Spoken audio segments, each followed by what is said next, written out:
Hello and welcome, everyone. We are thrilled to have you with us. Please go ahead and say hello in the chat. Let us know where you're calling in from, how you're feeling today, this evening or afternoon or morning. We'll get started in just a moment. Wonderful. As we have more folks joining us, we are thrilled to be back together this month having a conversation as part of the Wellbeing series on resilience and recovery. And we have the incredible Sharon and Parker back with us to guide the conversation, as well as two incredible guests, which will share their perspectives on developing our resilience and supporting recovery, Shelly and Amishi. And with that, Erin, any opening thoughts before we turn it over to our guides?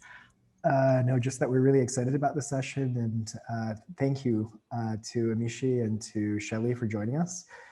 Really excited to welcome you to our community. And Claire, back to you.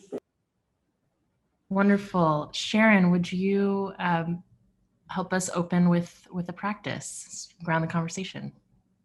Certainly. I think Parker is actually going to say a few words first, and then I'll jump in.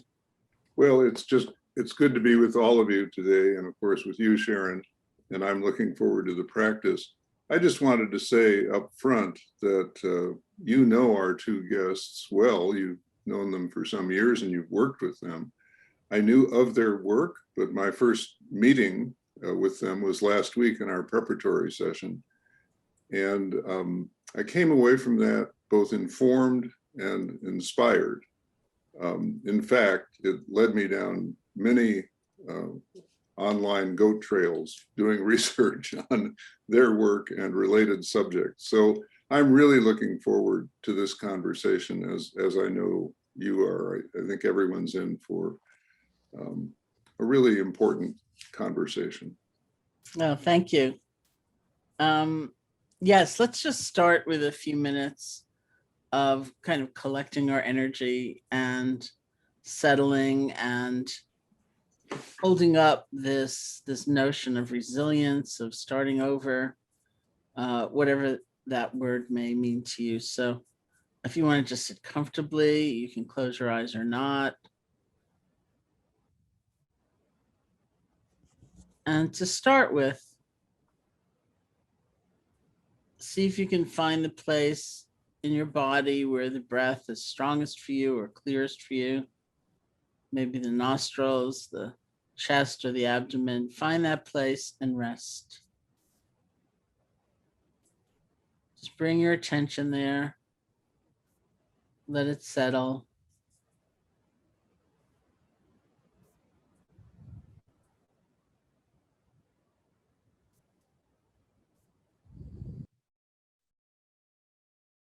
And I'd like you to notice what it feels like, how you speak to yourself when you find that your attention has wandered.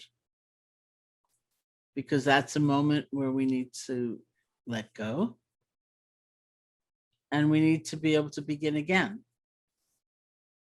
How much rancor do you have toward yourself? Do you feel like a failure? Do you get down on yourself? Or can you let go more gently? And with more kindness toward yourself, wherever your attention has gone, bring it back to the feeling with the breath.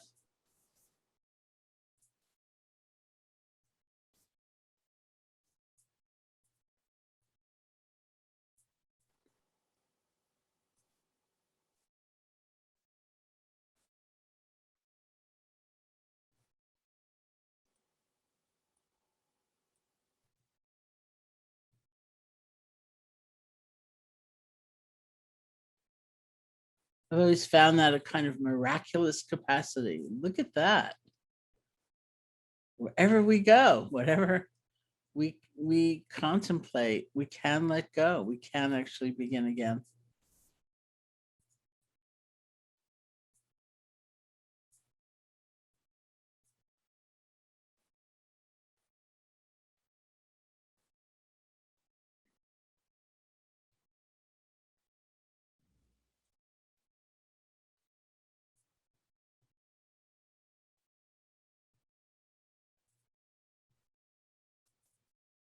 And as you rest your attention on the feeling of the breath, or practicing letting go and bringing it back, I'm going to offer certain words and just see how they feel in your body. You don't have to tell a story about them like, I'm way deficient in that or whatever. Just let the word enter you and feel its flavor, its nature, wholeness.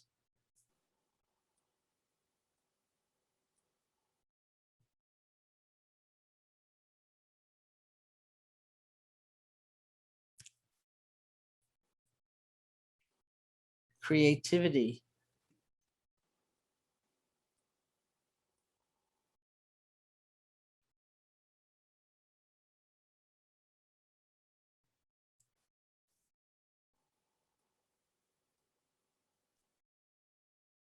Flexibility.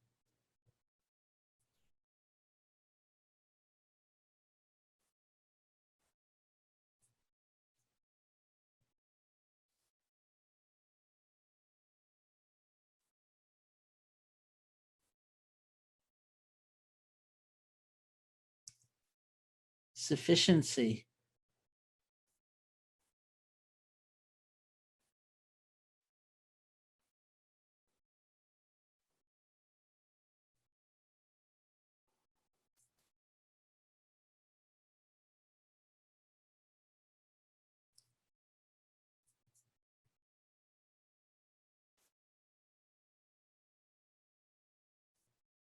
Capable.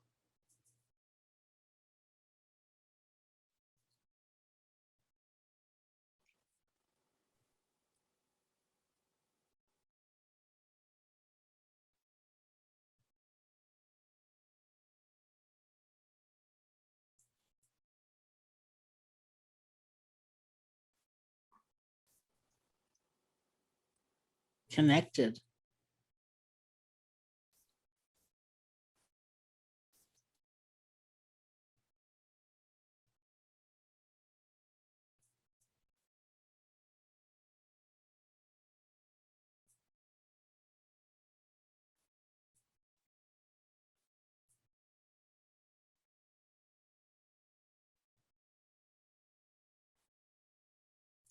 Enough.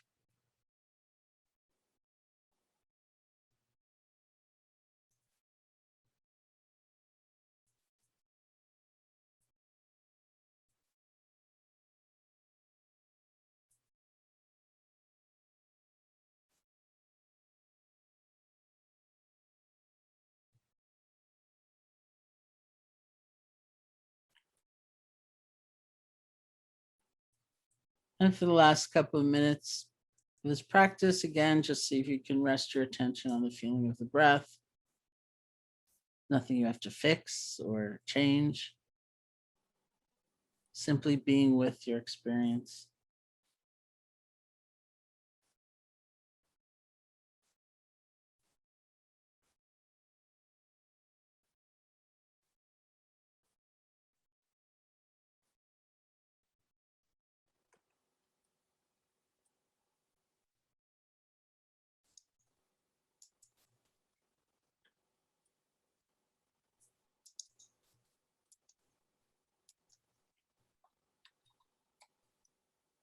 And when you feel ready, you can open your eyes or lift your gaze, and we'll end the meditation.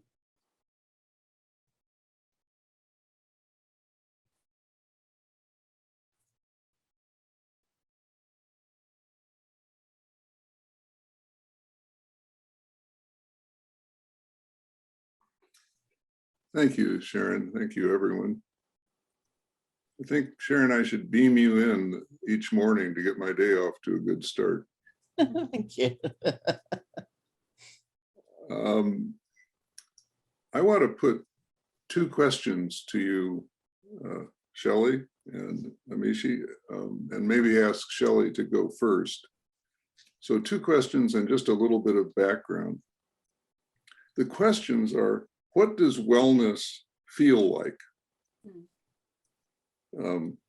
Everybody here knows what trauma feels like, what unwellness feels like. What does wellness feel like? And do you think that human beings have a tropism toward wellness that's always working within us, or most of the time, if we can feel it and move with it? So something about the nature of wellness itself, and also about our own tropism toward it, like a plant's tropism toward the light. So my background on this is personal, I guess, but I think it's a larger observation as well. Sometimes in this conversation about unwellness, we get so focused on pathology that we forget what wellness looks like. And when we forget what wellness looks like and don't mix it in as part of the conversation, I think we start to ignore those little signs of wellness within us. But if we could feel them and name them and count them as important, it might help us move towards greater wellness. Maybe we just need to be reminded from time to time of what it is we're looking for. I've told the story, and I won't tell it again in this community, of deep depression and being helped considerably by a journal of tiny achievements that I kept every day. I was able to get showered and dressed today. That's an achievement. I was able to get out on my bike for 10 minutes rather than 5. That's an achievement. And that slowly fed my journey toward wellness. So since wellness is a quality that lives on a continuum, right? Nobody's either completely well or completely unwell all the time.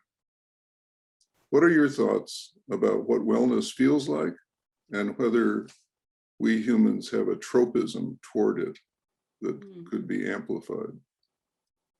It's such a good question. I think that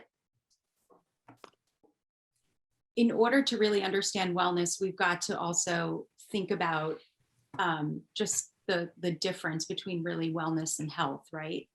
So if health is a state of being, like physically, mentally, wellness is a state of living. It's a state of living that constantly promotes a healthy lifestyle.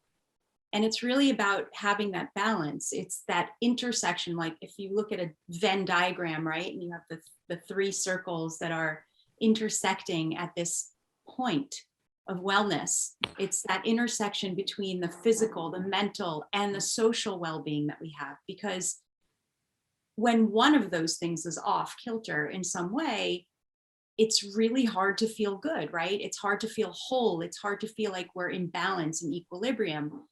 And so I love that you say that you kept a daily log, right? Because wellness requires work. It requires constant work. Radical wellness is the goal, right? But it's hard to achieve because it requires really hard work that has to be done persistently and consistently on a daily basis. And so for me, what that looks like is it comes in the form of a formalized self-care plan, meaning I have to work really hard to remind myself on a daily basis to count my blessings, to invest in that, achieving that balance as much as I can, that equilibrium. Yeah, thank you. I go next. Thanks, Shelly. And first of all, thanks everybody for being here, and to Sharon and Parker for guiding us in this conversation, the whole wellness project. I'm excited about the whole thing. I'm learning a lot, even just in getting prepared for this event. You know, I think that I'm going to say something that's sort of a counterpoint to Shelly's point. Not that I disagree with anything she said, but just to kind of balance out our perspective. So we can think of wellness as a project that requires a lot of effort and a lot of monitoring and intentionality. And I think that in many respects, as it relates to health, as you were mentioning a moment ago, Shelly, it's absolutely the case. You know, if we think about 100 years ago, the idea of somebody running down the street we'd think they're being chased by a bear or running from a fire. Like, we would not think that these people are working toward improving their physical well-being. But we know now that we do this all the time to maintain, we have to work in order to maintain our physical well-being. And in some sense, we can think of the mind as very similar to the body, that there's something we need to do every day with intentionality in order to stay psychologically healthy and mentally well. And I think that that's absolutely the case. But there's the counterpoint is really just this. What if we could drop all the struggle? What if we could take away the things that we think are our impediments and kind of sink back into the okayness of any moment? And maybe that sounds strange, but even in the few words that Sharon was just saying to us, just as she said the words and I allowed that word, capable, connected, and resonate in my mind, I felt it. I felt there's no struggle. It is just present. And so I think there's something about this topic of wellness and health that is both of those things.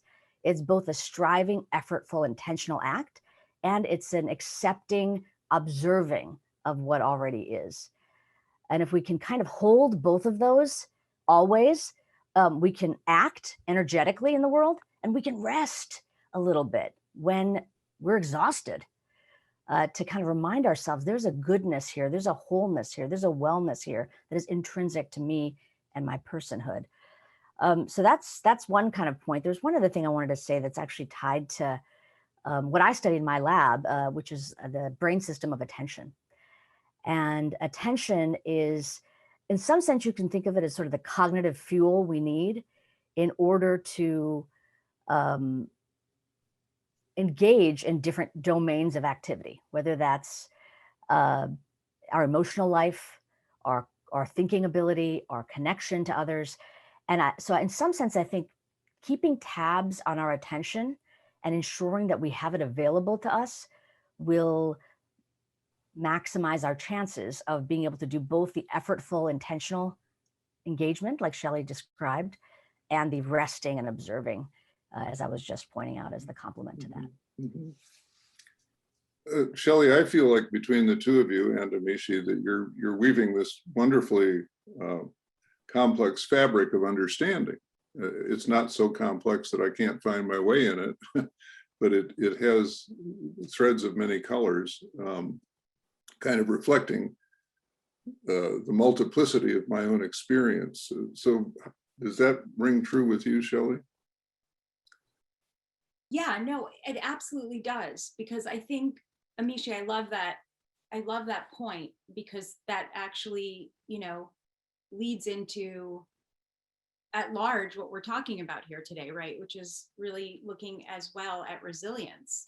And I think having that awareness and allowing where we are in this moment, like just being able to have that self-awareness and self-identify without that judgment of, well, why am I feeling this way? And why was I feeling better yesterday? And what am I going to feel like tomorrow is key to having that ability to really achieve that homeostasis or that balance, whatever that looks like for us today in this moment. Mm-hmm. Mm-hmm.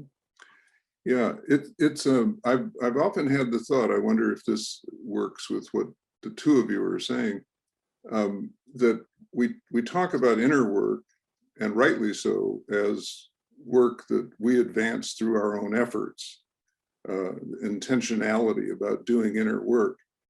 But I've also had the experience, and not infrequently, of waking up in the morning and thinking, oh, inner work was done in me during the night.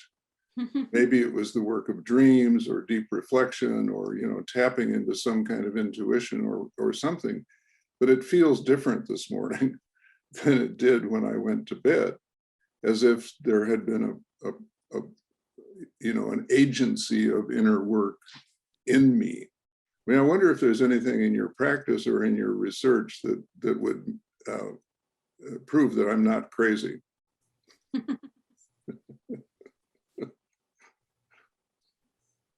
Shelly, do you want to take it, or? No, go ahead, Amishi. Okay. You're not crazy. Well, you're just as crazy as the rest of us. Let's put it that way. That's the way we're all crazy. We're all equally in the crazy train together. And I think that the really cool thing about what you described is what you talked about earlier as this tropism toward wellness.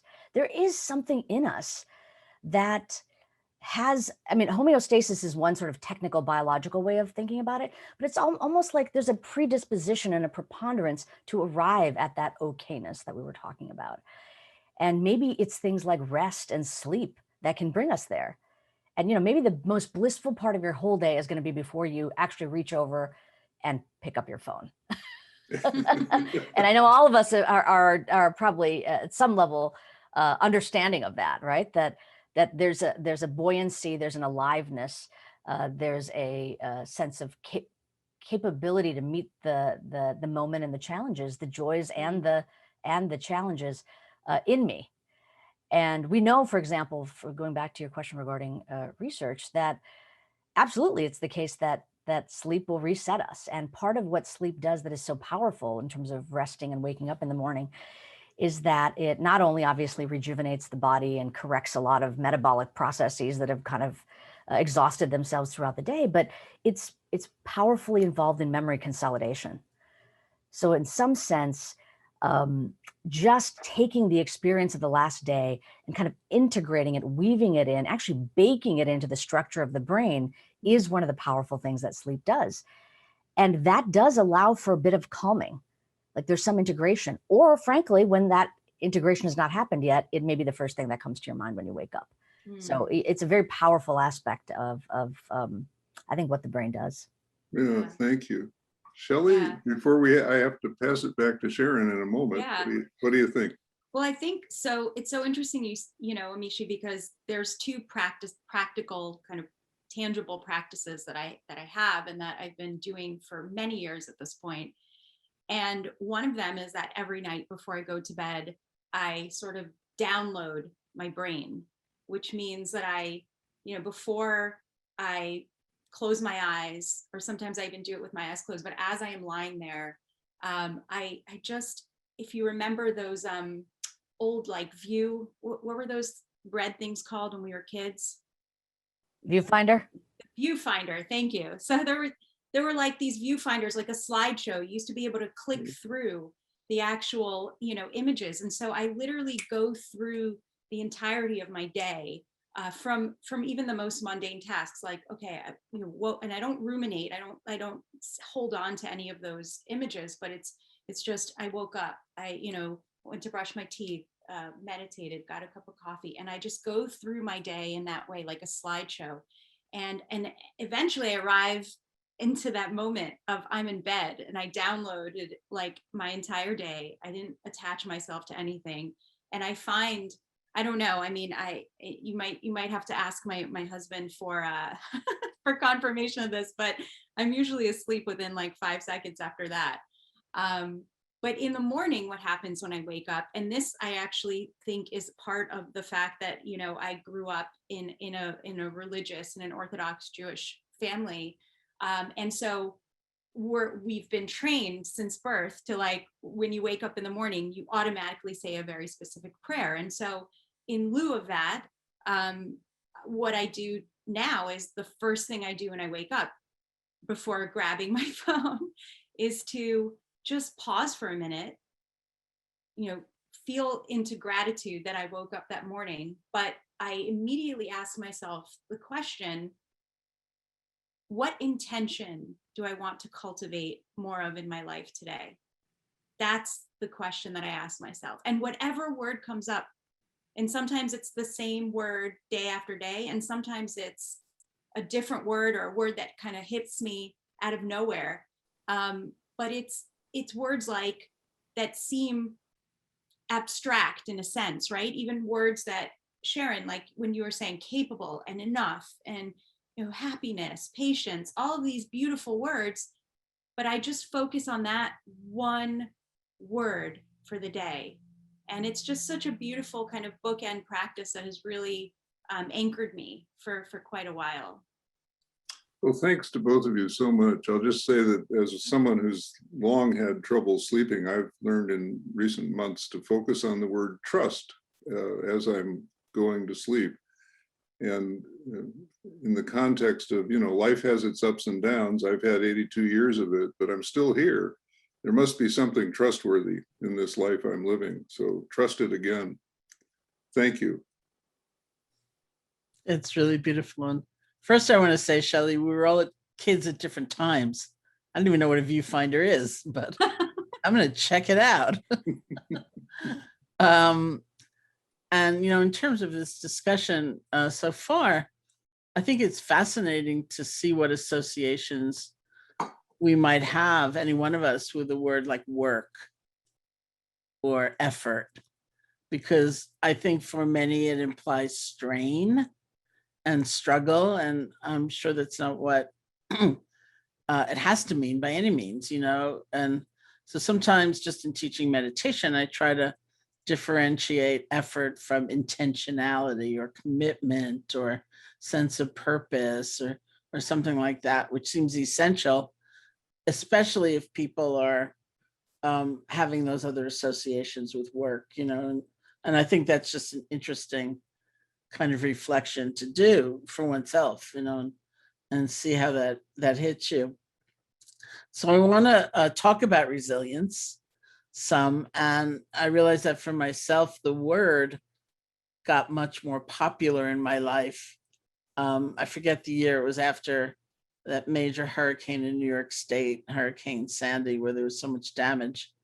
And I kept hearing about nonprofits funding resilience and people really interested in resilience. And it was all systems like the electrical grid or the water system, all of which, is very important. But I didn't see anybody talking about resilient people, or leaders who would then have an effect on so many others. And then somehow the word often was just used in a more glib way, and it was almost like a cliche. And I remember I was at one institute's gala dinner, like a fundraising dinner, and I was going to speak. And before I was getting up on the stage, they just sat me at somebody's table for a while. And, so I sat down, and the woman whose table it was said, "I hope you're not going to talk about resilience. I was already at a resilience lunch today."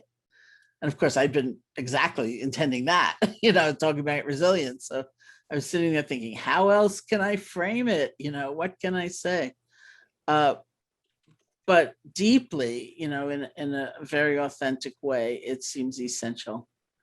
And it seems essential to really refine the understanding one has of it, so that it's not just going back to the way things were, being able to return to the status quo, but I think it has other ranges of meaning. So let's start with Amishi.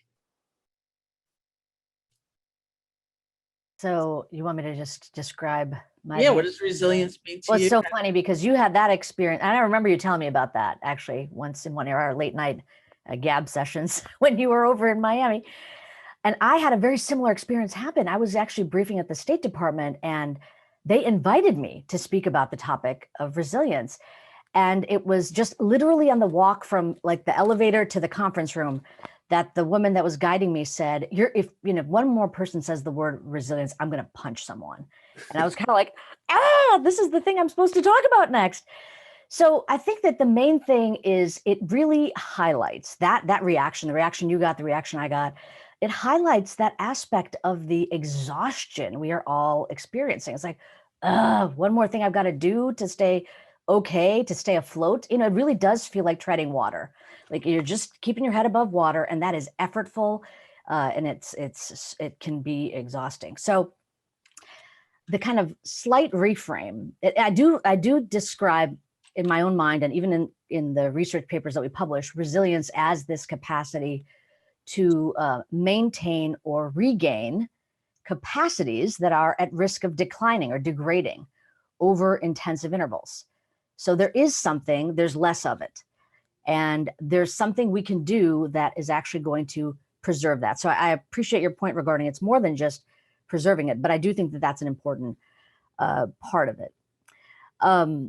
But I think that beyond that preserving or maintaining is something I really describe as presilience or precovery. It's like, this is not so that you can have strong muscles to keep yourself above water when you're about to drown. It's that you don't have to struggle. There's a way to make your mind, there's a way to orient to your experience in a way that does not exhaust you. That is what I think practices like contemplative practices can offer us. And the kinds of practices that Shelly's describing, sort of these psychological skills that we can develop that really help us stay afloat without much effort. Almost think of it like you're just floating instead of treading water. I think that that's probably helpful to people. And also to realize that this is not a topic we should be discussing in the heat of an intensive demand that you're experiencing. Because what we know from study after study after study is that when people are experiencing high demands, for example, students going through the academic semester, or there's a launch of a big event in a company, or firefighters in hurricane season, like we're about to have here in South Florida, if we just track people's well-being as well as their attention, there will be a predictable and reliable decline. Less attention, less well-being. But if we offer something like mindfulness training in that interval, even though it's a demanding interval, we can find that they can stay stable over time. So that's something we would describe as cognitive and psychological resilience. And I just want to make one last comment, which is the notion that resilience is trainable is new. It really is new. It's not something that we really always thought about. In fact, if you look at the history of resilience research, it's mostly regarding sort of individual differences. Are you somebody who has a coping style that will make you more likely to be resilient to challenges that you face versus somebody who doesn't? And the hopefulness for me, again, as a brain scientist who's interested in positive brain changes that can be cultivated through practices we can do, that's very, very exciting, that there's something we can do to make ourselves, let's call it presilient, so that there's a little bit more buoyancy in us, so that if we do happen to experience a challenge, we will be able to meet that challenge without so much struggle. I love that. Presilience. That's great. Should trademark that. That's great. It's fabulous. That's great. Yeah, I mean, it is very interesting because I remember being called resilient or told when I was younger, like that I have this bounce back ability. And it really was described to me as more of a personality trait, like you get knocked down and you just get up. And it's so fascinating and like you said, hopeful. And I've seen that hope really close up in working with individuals who have experienced immense, unimaginable losses, losses of a loved one, loss of a child. And the fact that there is always the possibility to greet the change, right? As difficult as the opportunity is for self-reflection. But there's a point there where you can, a launching pad, if you will, to grow, to self-reflect, to learn. So there's that hope. It gives people the hope that they can actually heal, that when your surge capacity is, at the max, you can actually start to reel it back. And so what I've been able to witness really, in thinking about this is that the key to coping, I think, with difficult emotions and thoughts, the key to individuals who are going through something traumatic in that moment, and maybe it is, going through a semester and it's your finals or your medical exams or something as traumatic as loss, is the fact that you're able to incorporate, and this is leaning back on self-awareness and mindfulness, right? You're able to learn to coexist with your new reality. And you're able to feel like you have this permission to heal. And that permission is, it gives you meaning. right? To use my friend Fred Guttensberg's terminology, he says, or his identification of resilience for him was finding purpose and meaning that was able to give him that self-awareness, that bounce back ability, if you will, and a skill set of knowing how to just be able to pause and observe what is happening so that he can reset and resist getting stuck in the harshness of that reality. So basically, like these individuals, you know, who I work with most often, who are individuals that lost family members to gun violence, these individuals who I look at that are more resilient than others, if you will, they don't shut down emotionally. They actually have this ability to move forward because they can identify what they're feeling. They have that self-awareness, and they're able to move back from there, like reset. And that you know, creates a possibility for them to move forward. Yeah, I was actually going to ask you each, starting with you, Shelly, knowing some of the people that you've worked with, you know, so intensively, if they feel it's just wrong to so-called bounce back or be resilient, that it is like forsaking the memory of the loss or somehow copping out in some way that, and, you know, Fred is a great example of somebody who specifically says he found a sense of purpose and meaning. He also says, you know, his daughter was killed in Parkland at that school shooting, and he said something, you know, for those of you who are also younger than I and in America, I don't know if this TV show is anywhere else, but there was a TV show which starred this figure named Mr. Rogers, who was a really seemingly pure and wonderful, loving person. And when he tells the story about when he was a child and looking at some catastrophe or tragedy, his mother told him to look for the helpers. And Fred actually named the book he just published after that saying. It's not exactly look for the helpers, but it's very, very close.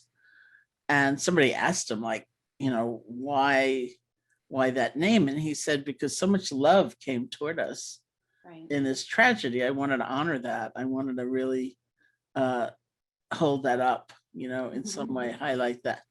Right. But it did strike me that, you know, it could seem to people like, well, that's just, you know, wrong. That's like disregarding the true tragedy or something like that. Yeah. No, I see how people could think that, but I look at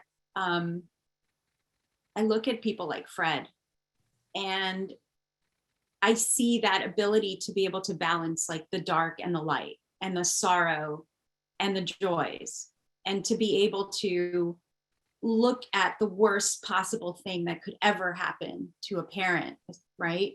The loss of a child. And yet, so there's hate in the world, especially given how his child was taken out of the world, but there's so much love and possibility in the world as well. So it's being able to hold both truths and duality, I think, is part of resilience. Again, it's resilience for me in this context is about coexistence. It's about not succumbing to the enormous tide, the waves that are just constantly, the waves of grief that are coming over you, but learning how to, you know, how to tread water sometimes, learning how to hold your breath sometimes, and sometimes learning how to surf the waves as well, right? It's being able to just navigate through those uncharted waters, and hold both truths and duality, and know that there is the possibility that one does not have to exist on its own, that it can exist 100 times a day in duality. And Amishi, I was really struck when you said resilience was trainable, because I find myself saying that about so many things, and it's kind of a little radical. Like loving kindness is trainable, compassion is trainable. It's not just like a gift some people have and that others are out of luck. It's just like these things are trainable, and that is actually pretty controversial. I'm wondering if you think that kind of the new interest or belief in neuroplasticity has something to do with an openness to feeling that these qualities are trainable. Such a good question. So, the thing about neuroplasticity is actually not new. It's very, very old. And we know this because we know that if people get brain injury, if they get an organic disease, as we age, the brain changes.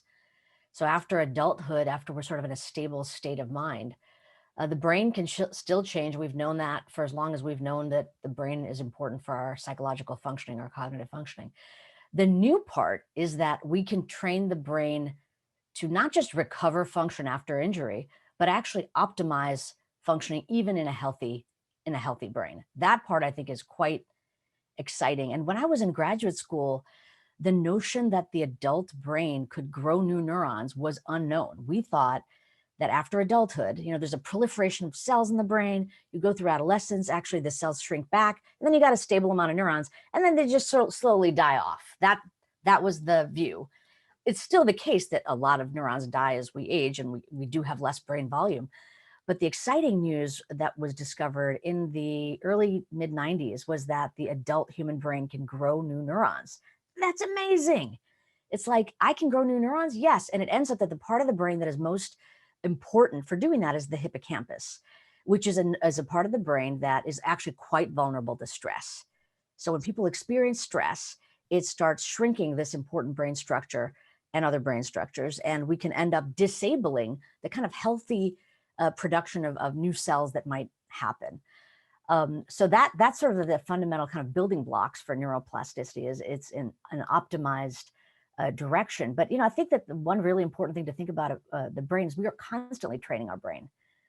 We are constantly training our brain through our experience. We're either training it to be demoralized, depressed, feel incapable, and that will be what we experience. I mean, sort of the story about which wolf are you feeding? I know that's sort of one of these very important stories about the value of our orientation toward experience and the life we lead. But truly, and as it comes to the brain, this conversation is changing your brain. Hearing my words is changing your brain. The brain is constantly evolving. So we have to put some intentionality of the direction we want to move it in. And thankfully, there are practices we can engage in with regularity that are more likely to result in a healthier, more emotionally regulated, cognitively clear brain. So I do think that's really exciting. But to kind of relate it back to Shelly's point, I think that this notion of it's almost a dialectic, the notion of two opposing, not even opposing, two seemingly contradictory views, that there is pain and suffering and hell that people can experience, and the loss of a child certainly typifies that. And there's goodness and love, and that putting our attention on one doesn't negate the other. So to hold both of those, it's one thing to think about that conceptually, but how do we do that in the brain? We do that in the brain through a brain system called working memory, which is sort of, think of it as like the whiteboard of your brain. And the whiteboard of the brain allows for temporary storage of information. Then the ink kind of fades away. It ends up that under stress, that whiteboard's available space will start to shrink. And it makes us more vulnerable to wanting to shorthand what we can keep on it. Almost like I can only keep the sorrow and the pain on here. There's no room for the goodness. And so in some sense, having these capacities that we can cultivate, we can actually grow our whiteboard back so that more opposing ideas, more seemingly contradictory views can be held at the same time, that give us back the fullness and buoyancy of mind to maneuver through life. Thank you so much. Parker, I wonder if you would like to jump in at this point. Well, I'll just say, first of all, that I think all the folks online can see why these two drove me to the web and surfing and down many a goat trail with their very insightful ideas. So the question that I'd like to pose at this point, to take us a little closer to the fruitful end of this conversation, has to do, Shelly, this one aimed at you, with how we can support our resilience by doing our work differently. This whole notion that we touched on work earlier, how do we understand work? Is it effortful? Is it labor? Is it martyrdom? And I think some of the answer to that question, depends on how we frame it, how we move through it day by day, how much slack we cut ourselves in doing jobs of the sort that everyone on this webinar has, which, can never be finished, on and on forever. So what are your thoughts about reframing our work situations in a way that supports resilience? And I'm wondering if I can just jump in for a second, if you could include the self-care Yeah, sure. bundle, whatever you call it, Sure. program. Yeah, plan. no, of course, absolutely. Well, I think it was years ago, somebody asked me to describe what it is that I do, and I couldn't come up with anything. And she said, well, why not a self-care activist? And I said, oh, I love that. That's great. A self-care activist. And so I've been sort of trying to really live up to that title at this point. But what I could tell you is that really my own personal practice that helps me build and maintain resilience, if you will, right? Or get back to a balance as much as I can, is the commitment that I have to radical commitment, actually, to, again, a formalized self-care plan, which is also known as a coping plan. And when I say formalized, I mean written down or drawn out. And so I just want to share with the people in this who are watching today, or also people who might watch us later, that I sent the admins on this webinar a few different types of templates that you might be able to use. And I'm just going to really quickly, for literally 2 seconds, just show you what this used to be my self-care plan. It's colorful. I'm a visual person. It may look really silly, but it was actually pinned to my bulletin board at work. And it became really a conversation piece. And you could see that it has, mind, body, spirit. Here are the people in my life. These are the things that I want to accomplish. And simply the act of just writing those down. So that template, by the way, is also included in what you'll be able to download later. But my commitment to writing it down was kind of that first step, right? Having that formalization. It helped me prioritize my relationship. It helped me ensure that I can take care of my body daily, that I can remember to avoid negative outlets in an attempt to mask pain or stress that I'm going through in my life. But it also gave me the opportunity to engage in persistent, self-discovery, right? And that's through the practice of mindfulness on a daily basis. And what that practice has brought to my life, and actually think to the life of many others who I've worked with, whether in the social justice space or political activist space or other spaces, is the ability to identify when I am stressed, to really identify the onset of this physiological, biological feeling in my body.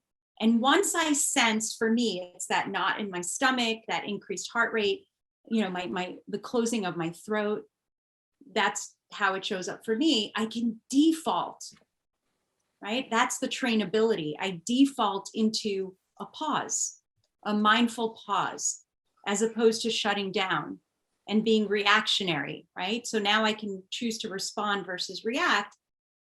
And when I'm reactionary, it could possibly be harmful to myself. It could be harmful to other people. So to get to this default mode, right, I needed to have this reminder in a formalized plan. And so writing it down and putting it in your junk drawer or under a stack of mail is not useful. What needs to happen is that this plan needs to be then shared with other individuals in a communal setting, because self-care is not an individualistic pursuit, it's a communal pursuit.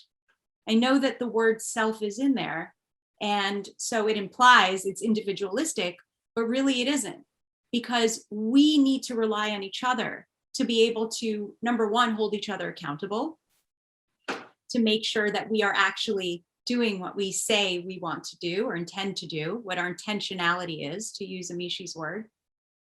And the other thing is that communities help us remove obstacles that are in our way, because the systems that have been built in this world sometimes don't work in our favor, right? So if you're a single mother, for example, and you have things that are on your self-care plan list that you can never get to because you don't have a babysitter, or you don't have the financial means to do that, for example, then you are going to need to rely on other people in your community to assist, to help remove those obstacles.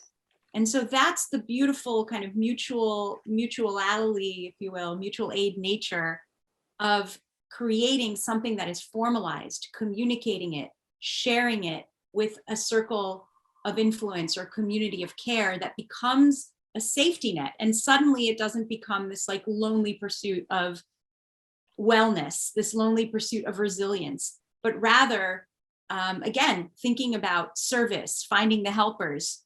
Suddenly you are reaching out to create a web of a social network of support. Thank you. And Amishi, I know you've also worked with a lot of very high stress individuals and populations and communities. And I wonder if you could say something about kind of training and recovery, which is another aspect of resilience, right? It's in a way not blaming yourself for having faltered or fallen or blown it or made a mistake, or but really having that ability to begin again. And I'm wondering if you could lead us in a brief practice, actually. I'm going to toss the practice back to my dear teacher, Sharon Salzberg. But let's before we do that, let me answer the question that you posed, which I think is a great question. That is really, if you think about it, it's almost like what Shelly said, I would say, comes after what I'm about to say. So keep everything she just said in mind. And what I'm talking about is like the piece before you'd even embark on this plan. And I think implicit in Shelly's clarity on what to do is what I'm about to say, which is, if you do not do this, if you do not actively, willfully, intentionally do anything to promote your self-care, and I'll define what I mean by that, there will be trouble. There will be trouble for you, and there will be trouble for anyone that interacts with you or that relies on you. And that's another part of this communal piece. For you to be effective in what you're doing, you need to be fully empowered with your peak capabilities. So this is not a selfish act of, it's not a mental spa day, which, by the way, there's nothing wrong with a mental spa day or even an actual spa day. But there's like a guilty indulgence aspect of it. This is not about that. This is about rightfully and responsibly refilling your cognitive fuel tank so that you can actually do the work in the world. And if you don't do that, you're actually impeding your ability to be not only effective and fulfilled, but you are not as capable of meeting the challenge that other people might need and the responsibilities other people might have of you. So, you know, it's very real what I said, that under high stress circumstances, we are depleted. And if we experience strain and demand over multiple weeks and months, there is less of us. And we felt it, by the way. You know, we're right now in this moment, various stages at various parts of the world of having endured a global pandemic. That feeling of fogginess, of not quite the crisp thinking you're used to, a little bit of maybe hesitation and anxiety about maybe re-entering the world in whatever way that is appropriate and comfortable for you in this moment, that's real. And that comes from, you know, something actually that Sharon described, some of the other populations that I work with, military service members, first responders, medical and business professionals. The term that comes to mind is VUCA. So it's just an acronym: volatile, V, uncertain, U, complex, C, ambiguous, A, VUCA. And VUCA circumstances end up being the driver, ends up being a driver for depleting our cognitive and psychological skills. So we need some way that can be addressed. And part of that means understanding that that's important to do. That's the number one step. And then doing something about it, like Shelly just described. You know, the way that we talk about it, going to your question regarding practice, is especially for our military and first responder colleagues and participants in research, do the mental workout, do the push-up for the mind that you need to stay strong. And that push-up, when it comes down to it, can be described in a very specific type of mindfulness practice, a concentrative or even an open monitoring mindfulness practice. And Sharon, I'd love for you to kind of take us through for a few moments, but I'll just kind of give the highlights that relates to this notion of a push-up. So, you know, as Sharon will guide us, and I just can't guide in the presence of my dear teacher, because if I have the opportunity to be guided by Sharon, I will take it, and I'm taking it for all of us. But this is the idea, right? So we sit in a comfortable, upright, alert posture. We set the stage. Then we pick a particular object that we're going to be focusing on. In this case, it could be our breath, body sensation, whatever. So there is a focus for our attention. And then we're to kind of be holding a noticing quality.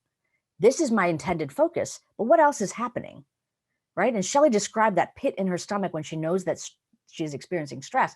That comes from cultivating in these micro moments the ability to notice what is happening to our minds and our bodies.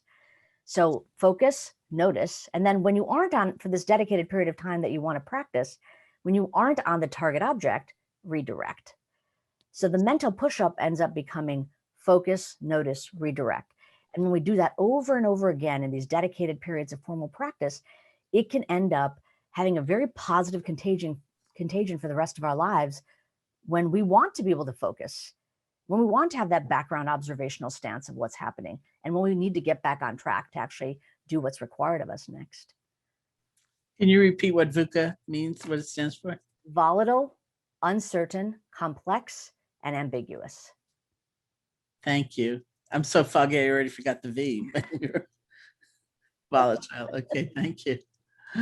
I will lead us sitting just for like really just a couple of minutes. But first, I want to say that for those of you who've heard me say, a neuroscientist friend of mine says that 12 minutes a day of practice, 3 to 5 times a week, will change your brain. The source is Amishi. And we were on a panel together on Zoom for Oxford University. And I quoted a different, also close friend, neuroscientist, who said 7 to 9 minutes a day. And I saw Amishi's face on the screen. And I said, okay, what do you think? And she said, well, my lab found 12 minutes a day. So obviously it's not an extremely precise, but I think it's heartening to get this sense that nobody is talking about 16 hours a day minimum. You know, it's like the regularity of this cultivation that really makes for measurable, discernible changes. So, and daily dozen is easy to remember. Get your daily dozen in. Okay. That's great. So why don't we just sit together for a couple of minutes.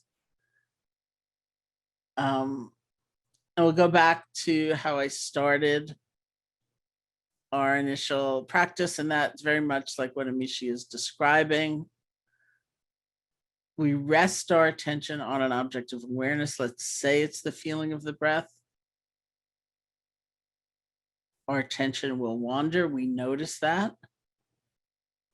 We practice letting go and coming back. So it is a practice of recovery. It's a practice of return. You do not have to despair no matter how many times your attention wanders. This is actually the training.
So thank you.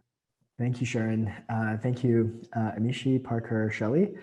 So we are going to bring to the group some of the questions that have been shared by everyone here in the call. And as we do that transition, one thing that we just wanted to highlight and mention as well is that we also host 2 weeks after the webinar.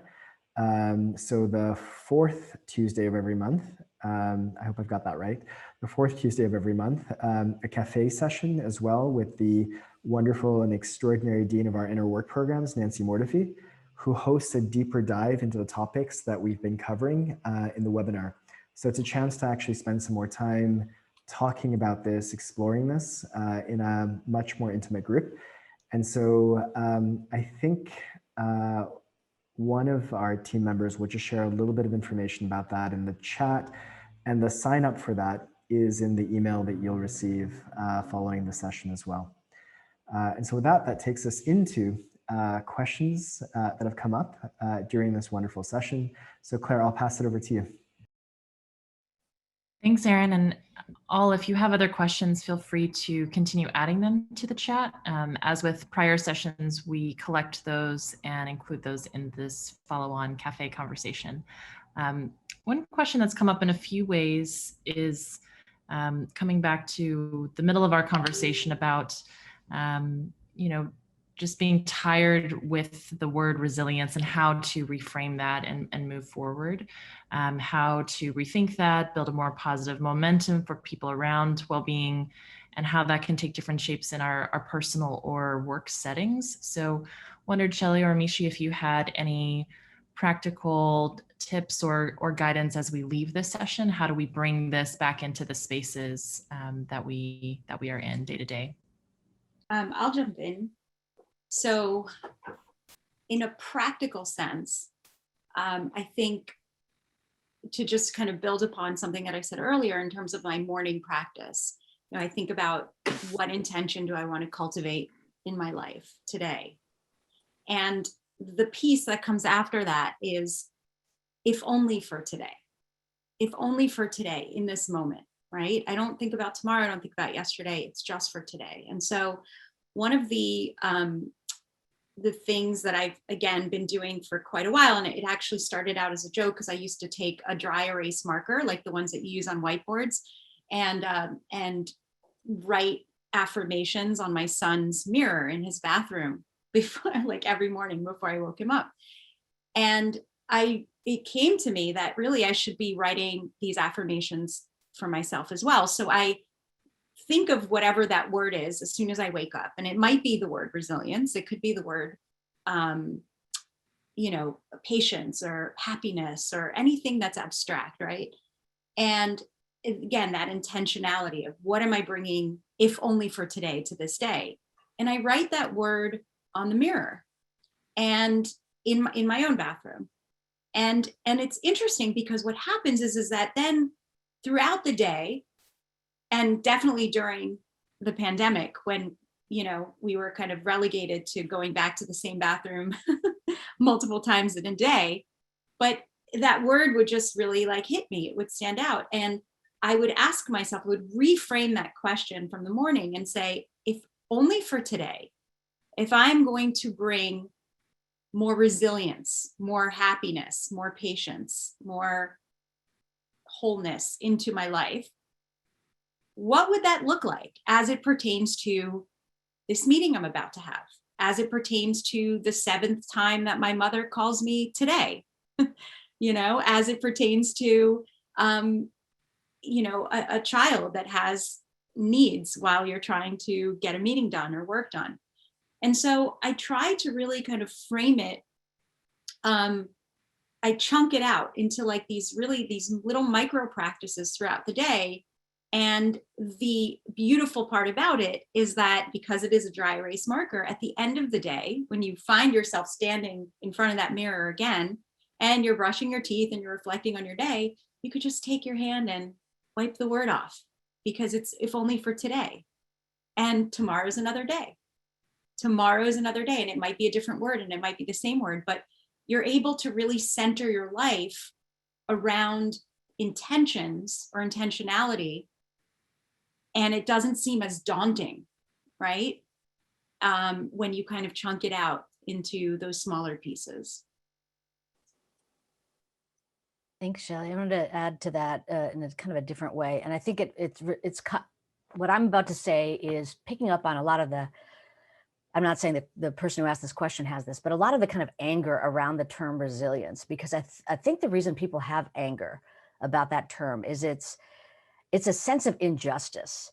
That's something about the current systems, whether it's a workplace situation or something else about our structural systems in our society, whatever that society may be, that somehow it's a salve. Resilience and even contemplative practice is a salve to just like shut us up and keep us like momentarily blissed out so that we won't complain about the structural problems that exist. And so resilience has been seen as the Band-Aid that a lot of institutions, or as resilience training as institutions put on. But here's the other way to think about it.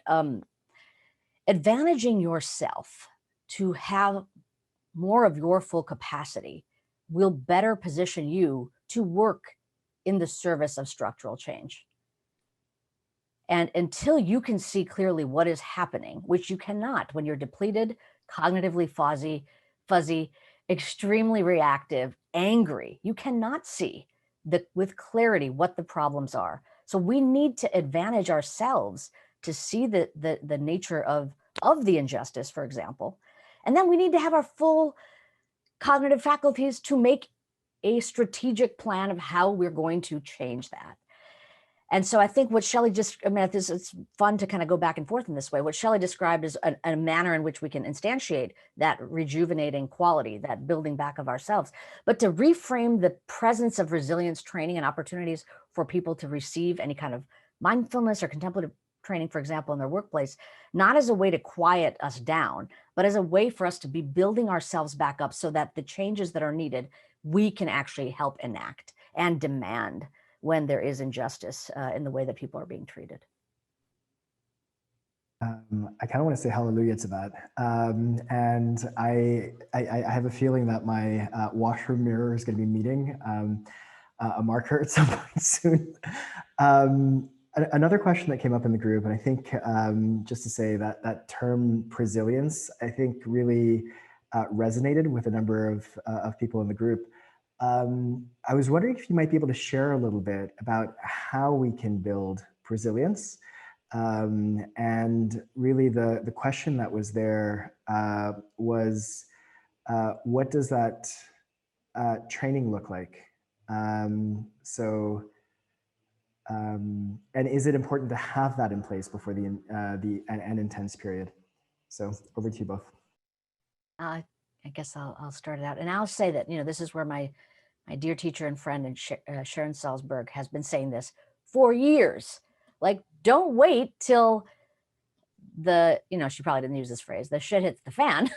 Like, start today. And that is really the spirit behind what I'm saying of the term resilience. Is no matter where you are in the continuum of stress and demand in your life, it is not too late to start. And I will say that phrase, that statement comes from actually our evidence base from the research that we've conducted. So what the program or what the training looks like is thankfully available to us, and is more available to us right now in this moment than probably recent history, which are mindfulness training programs, contemplative training programs, loving kindness programs that are formally available as manualized session by session guided training that you can receive. Or if you've already done that, apps on your phone that you can find, or go to Insight Timer and listen to Sharon Salzberg's guided practices. There's so many different routes by which we can engage in practices. And the key is that they have these core elements of allowing us to cultivate both a directive, concentrative orientation, like the practice Sharon just mentioned us of pick a target object, breath-related sensations, when your mind wanders, return it, and an observational stance to what's happening, like open monitoring practices, and a connection or kindness orientation, like loving kindness practices. I would say that's the trifecta of the kind of three things that you might want to have as your daily practice toolkit. And one last comment is that we have offered practices in this format. We in my lab, we use a program called mindfulness-based attention training, 8 hours, 4 weeks, 15 minutes a day of daily practice, 5 days a week. And that has been now offered to, again, students, medical and nursing professionals, military service members and spouses, football players. I mean, the list goes on and on, of firefighters, of the kinds of groups that we've offered it to. And we've done it at various stages, some right before an intensive period of demand, some while they're actually in the middle of, for example, military deployment. And realizing that even now I'm not able to fall asleep. I need to be able to hold my ethical code. I need to be able to discern what's happening in front of me. Start practicing now. So that is what resilience means to me, keeping the mind in this readied state so that all of our capacities are fully available to us. Yeah, a bank account, basically, a savings account for a rainy day. Resilience bank account. That's the key. But what I will add to that, Amishi, is, again, I want to stress the point of having community, leaning into community to do it, because it becomes increasingly more difficult, especially as that bank account starts to deplete, even if you have something that's built up, to continue on a daily basis, right? So it's really important to have the cheerleaders, or at least that one buddy, that self-care buddy, if you will, that holds you accountable and that says, hey, how was your meditation this morning? Or, how was that session? Or here's your reminder.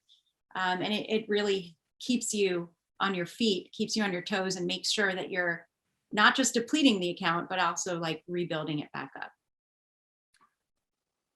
I wanted to add just a quick word about this question of resistance to a word like resilience in organizational settings. I think what has been said is right on target about why people resist. I also think that large-scale organizations make a terrible mistake by having these kind of pro forma staff development sessions where they bring in the flavor of the month or the flavor of the year, and there's resentment within around the fact that this is just space they have to fill, and now we're going to hear, another tip, trick, or technique. And I, in my work in higher education over the years, I learned that on occasion I would say, thank you for inviting me to work with everyone, but I won't do that. What I will work with is a group of people, a smaller group of people who are more receptive to these approaches, who I can help become change agents within the organization. go deeper with them in order that they can take next steps with their colleagues in a way that I couldn't take offering a workshop that everybody's saying, okay, I'll hold my breath and get through this, but no more. So it's kind of a shift from an educational mission to a social change mission in those who do the work. And I'm sure that's very familiar to both of you. I just wanted to name it. Thank you, Parker. We have one last question. I'm going to pass it over to Claire for that. But before that, Amishi, the tri-factor approach that you mentioned, there's a number of people that were hoping to capture that and have been clamoring for you to say again what that tri-factor approach was. So. Oh, I'm sorry. I just said the word trifecta. Trifecta. But what I meant was just that there are three main components we can think about for rebuilding sort of the daily, to go back to the top of the hour, daily wellness workout, if you will. And one aspect of that, or one factor, if you want to call it trifactor, is fine, is concentrative practices, like mindfulness practices where there's a target object. The focused attention practice or breath awareness practice is one of those. The second factor is receptive practices, open monitoring, for example, allowing thoughts, sensations, emotions to arise and fade away in our experience. And there are open monitoring practices that we can do for that. And then the third component is really this connection practice, loving kindness practices, where if you want to read anything about loving kindness, type in the word Sharon Salzberg and you'll come up with some of the best books in the world. So these are really, I really do think of it as like a triangle. I mean, they're really mutually supporting each other and really needed for us to be able to live at the peak of our capacities. Does that help, Aaron? Thank you, Amishi. Thank you for the love fest. And I just want to ask, where can somebody find some of this research if they were interested in looking for it? On the value of all three of these kind of components? Yeah, I mean, when you said there's research that this isn't. Yeah, I mean, right. It's not just my ideas, but we're actually have data behind it. I mean, any of our work would be a good place to start. I'm the one talking to you, so I'll just say you can always go to our lab. If you want to find me, if you remember my name, amishi.com, and you'll find my laboratory at the University of Miami's website with all of our research publications there. Or if anybody on this call, if you really are dying to know something specifically about research, you can always email me. I just want to note to give you another term, Amishi, that in the hockey world, this is known as a hat trick. 3 in a row. I think we have time for maybe one last question. So Claire, maybe we could bring that into the group. Sure. The question is around how we extend this beyond ourselves to children. How do we teach our children the necessary tools to heal trauma or become resilient without explaining such a complex subject? Or can we use the same tools as adults? Just what are your advice or guidance for both awareness and working through trauma as well? I mean, I don't work with kids usually under the age of, let's say 14 and under.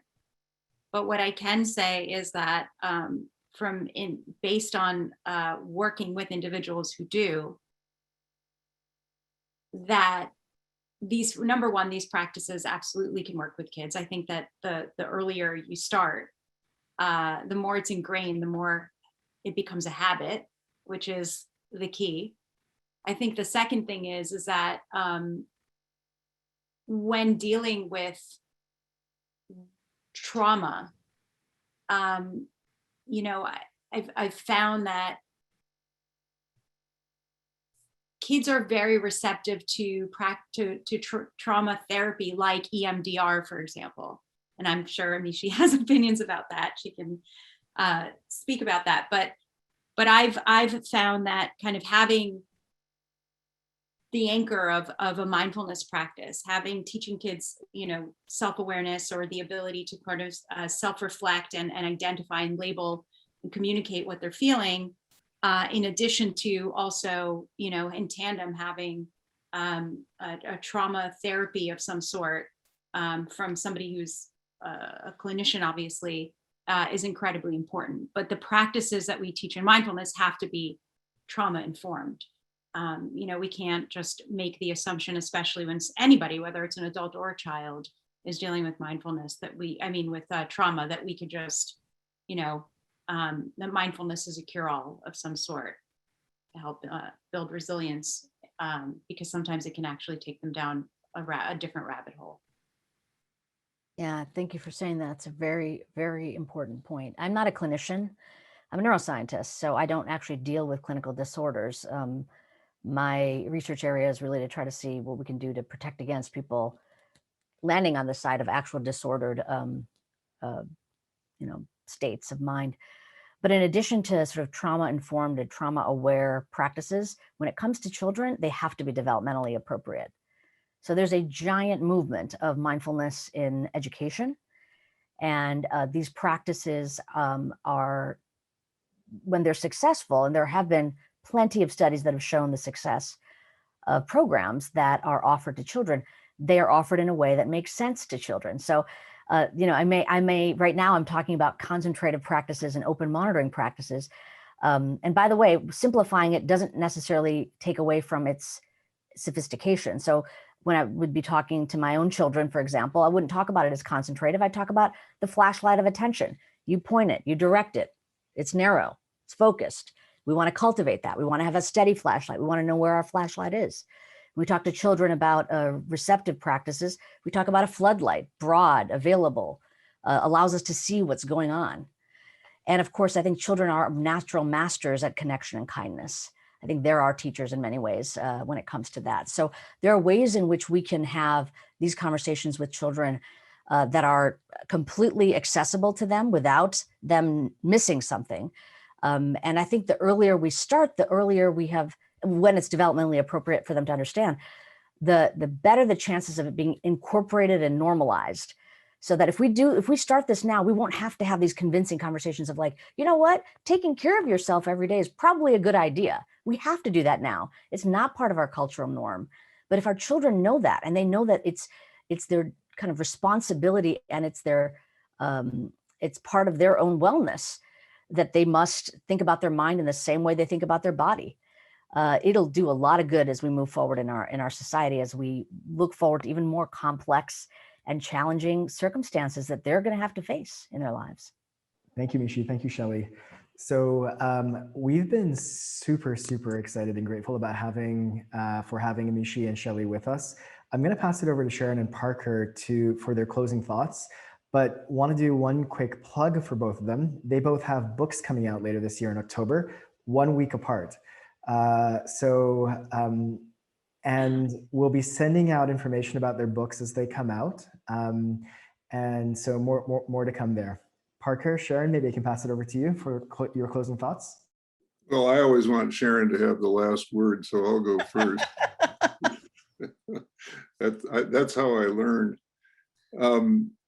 So I want to say that both of these wonderful new books are now available on Amazon pre-order.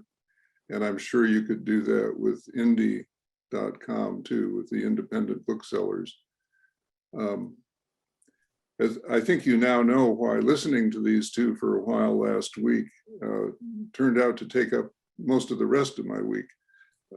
Surfing on the web, researching stuff, trying to learn, among other things. For the educators out there, I learned more than I knew about a shift from trauma-informed education to healing-centered education, which I find very interesting and promising, and loops me back to where we began the webinar with the question of what does wellness or well-being look like.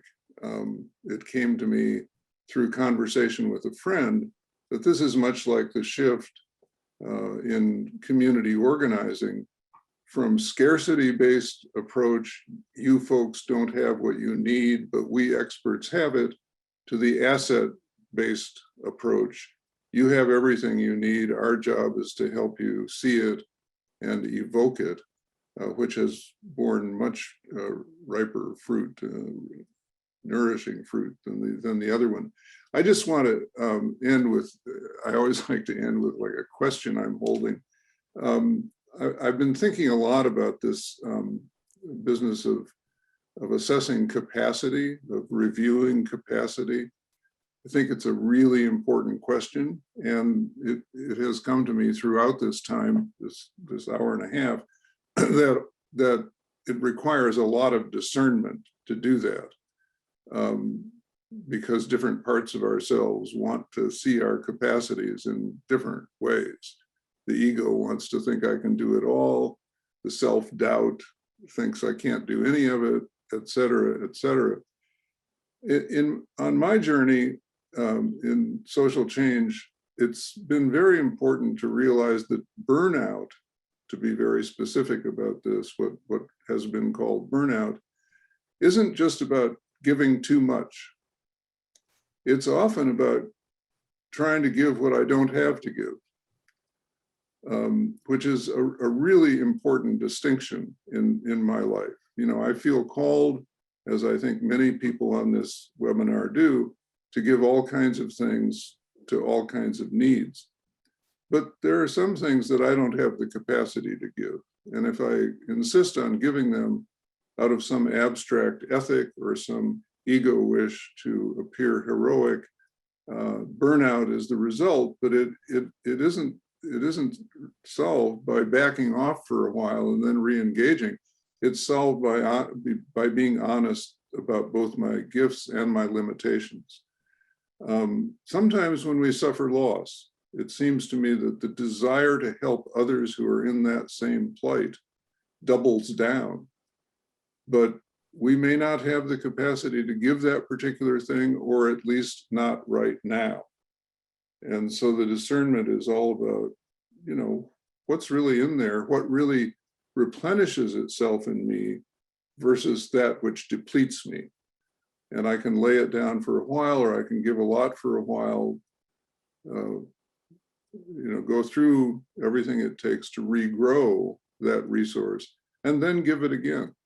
But some stuff doesn't regrow because it ain't rooted in there in the first place. So I find that biological, or, you know, metaphor very helpful. So thank you so much, Shelly and Amishi, for a really engaging conversation.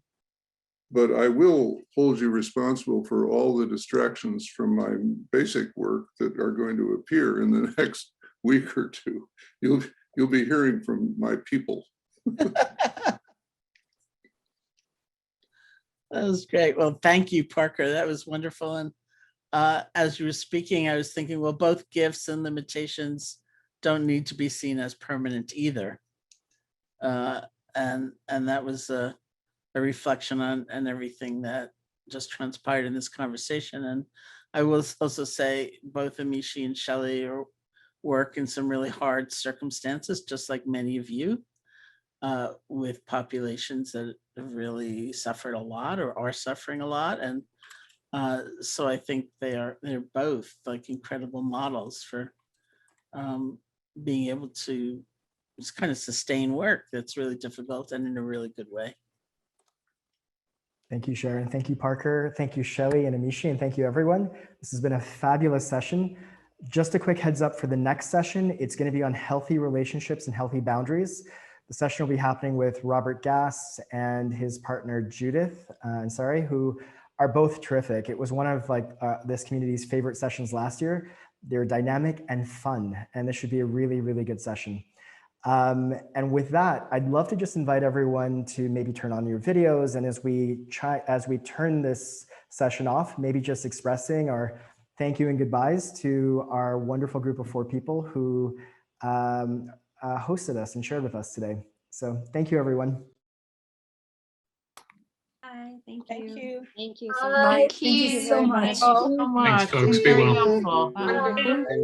Bye. Excellent Thanks so session. much. Thank you very much. Thanks, Anne. Thanks, Parker. Thanks, Thank you. Sharon, Thank you. Thank Kelly, you. Amishi. Very much. Thanks, everyone.